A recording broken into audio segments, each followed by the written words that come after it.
Hello students, hope you all are doing well. So before proceeding towards segmentation, I just wanted to tell you the advantages and disadvantages of paging.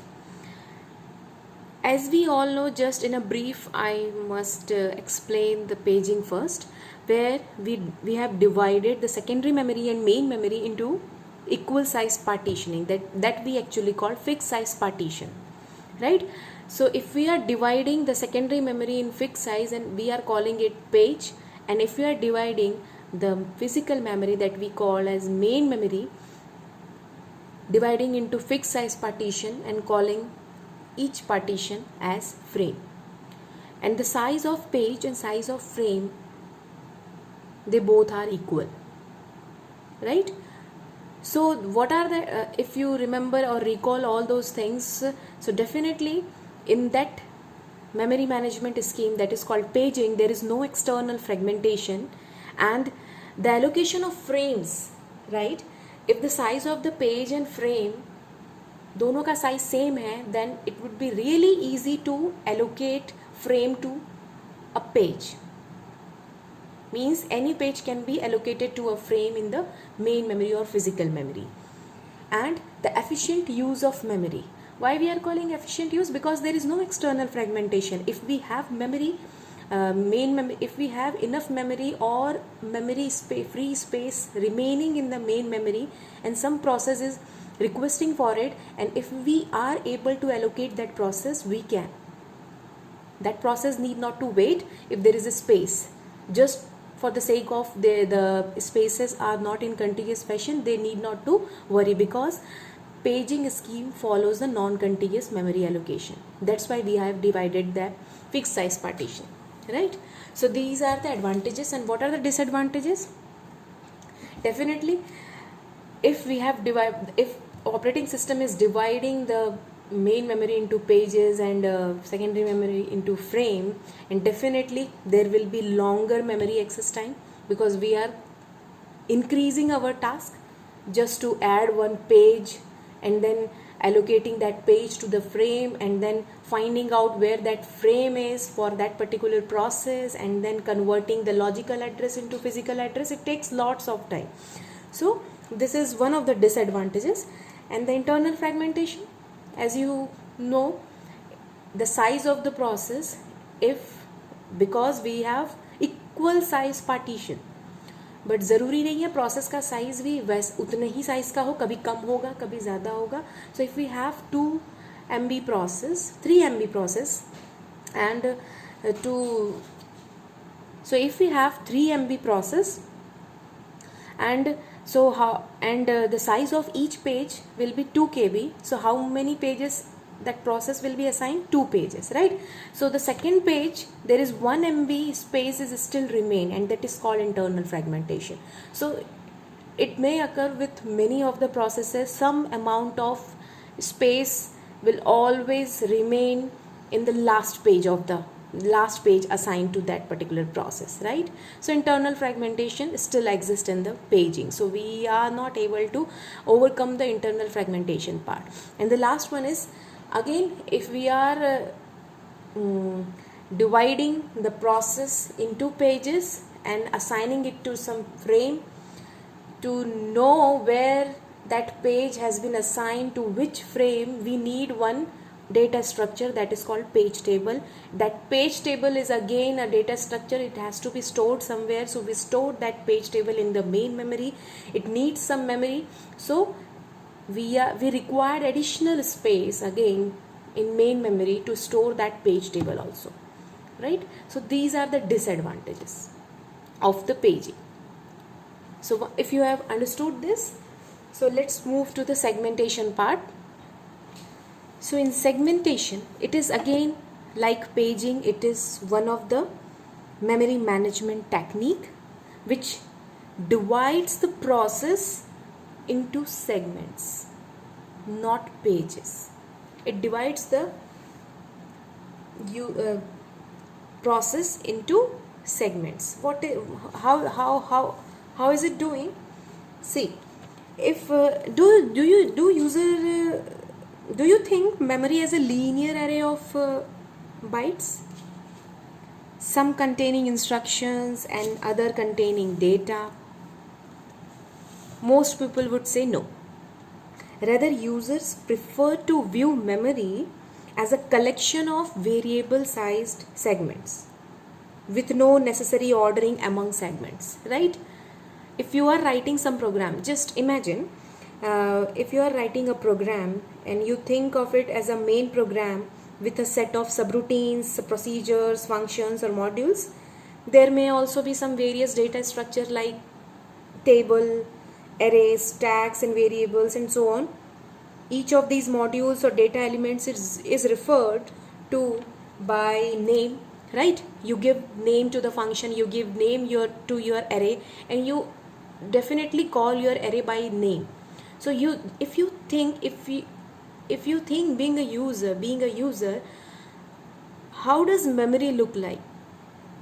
Do you think it is a linear array of bytes? No.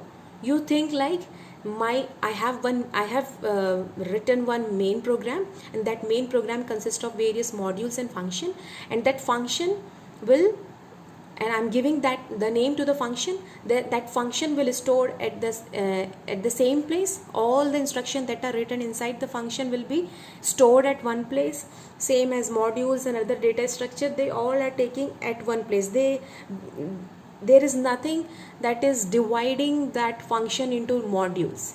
We think like that, right हमने जैसा programme लिखा है वैसे ही उस programme के different functions को एक जगह उठा के कहीं रख दिया, लेकिन वो फंक्शन एक साथ है, वो एक सेगमेंट है, एक मॉड्यूल और है वो भी एक सेगमेंट है, कुछ इस डेटा स्ट्रक्चर बनाया है वो डेटा स्ट्रक्चर भी एक सेगमेंट है, सब एक साथ स्टोर है, हम ऐसा सोचते हैं, right. This is users view of memory which is actually not there in the paging. What we are doing in the paging, we are just dividing the process into equal size pages, but here this is not the case. Once it has been seen that कि जब user program लिखता है या कुछ information store करता है तो वो कैसे देखता है अपनी मेमोरी को, तो उस हिसाब से क्या कोई मेमोरी मैनेजमेंट टेक्निक हो सकती है. So they found that yes, we can divide our process into different segments, and that segments can be functions, modules, like this. If this is our logical address space or the secondary memory, here I have written one main program, and it has some subroutine, some sort function, some symbol table. If these are the different segments of the main program, I have put the main program in different segments, subroutine in different segments, sort function in different segments, symbol table in different segments, and these are the different segments of variable size. Now there is no fixed size partitioning, we are talking about variable size partitioning, right? So size of each segment will be different definitely. जितना size, जितने number of instruction उस function और उस module और सब routine के अंदर होंगे उतना बड़ा उस सेगमेंट का साइज होगा, ठीक है.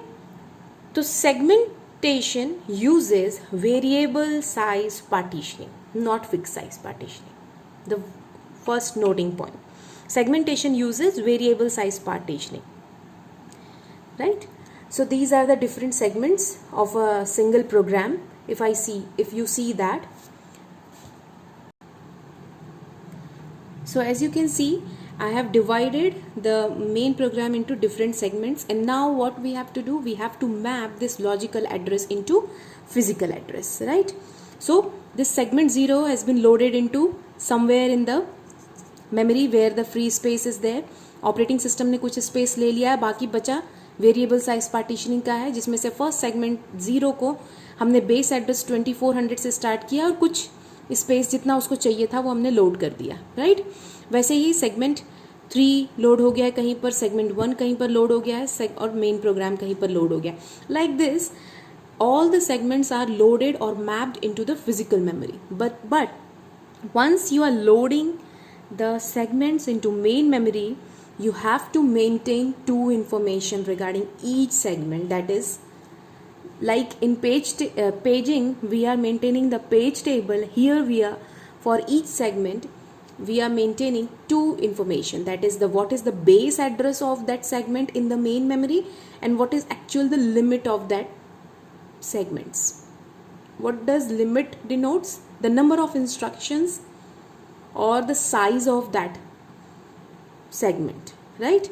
तो segment table में हम दो information रखते हैं, base address and limit, right?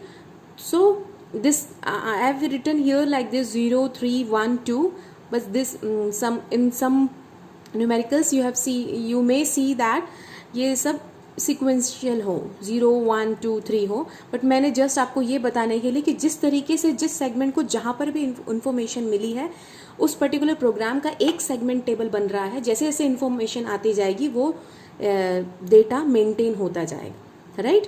तो ये मैंने बेस एड्रेस के हिसाब से इसको असेंडिंग ऑर्डर में रख लिया है, राइट, जस्ट टू अंडरस्टैंड, ठीक? तो देखो सबसे पहले जो पहला zeroth segment 0 that is subroutine has been loaded into the main memory where जिसका बेस एड्रेस क्या है 2400 and the limit of that subroutine that is segment 0 is 900. मान लो कि इसके अंदर 900 इंस्ट्रक्शंस हैं, ठीक है? तो अगर 901 इंस्ट्रक्शन की डिमांड कोई सीपीयू करता है तो it is illegal instruction access, right? तो इसलिए हम लोग लिमिट को एक्सेस लिमिट रजिस्टर भी मेंटेन करते हैं फॉर ईच सेगमेंट. तो 2400 एंड देन 900 2400 प्लस 900 इज 3300. ये पूरा सेगमेंट 0 का पार्ट है. And then 2 that is 4600. The size of that segment is 600.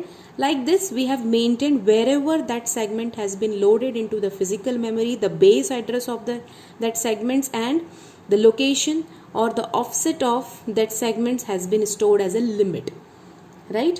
So these are the two information that you should maintain for each segment whenever you are performing the segmentation, right?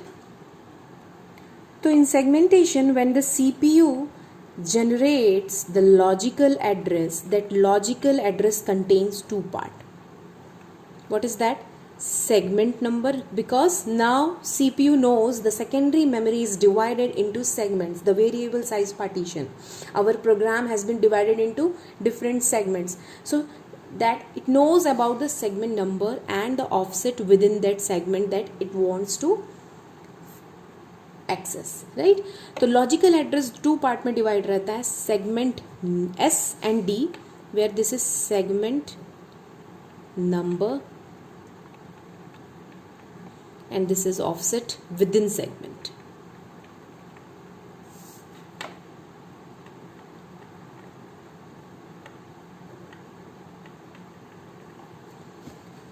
Right? तो CPU generates logical address which contains two parts, segment number and offset within that segment. So in the next video we will study on the hardware that is required for segmentation or the address translation in segmentation, that is how this logical address is converted into physical address. Why? Because in here also we need address translation, because that segment is going somewhere in the physical memory and you don't know about that, so you need to convert that logical address into physical address. So where that segment number in the main memory, that we have to find out in address translation. So let's complete it.